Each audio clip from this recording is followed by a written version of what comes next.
ও মা, হ্যাঁ এখানটায় দুধ ফোটাচ্ছ, আবার এখানে দুধ নিয়েছো, আবার এই দুধ কি করবে?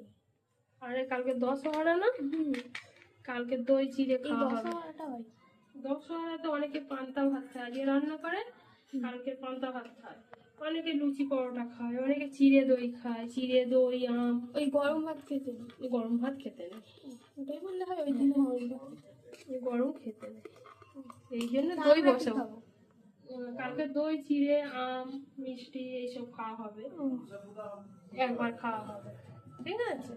ওই জন্য দুধ ফোটাচ্ছি, দই বসাবো, কিনে খাওয়ার থেকে ঘরেই বসাই। মিষ্টি দই না টক দই? মিষ্টি দই করে, তোর টক দই পছন্দ করিস না।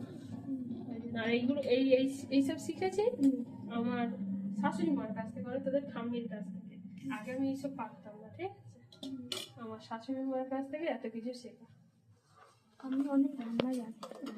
ঝামেলা হোক, খেতে ভালো, ঘরের জিনিস খেতে ভালো।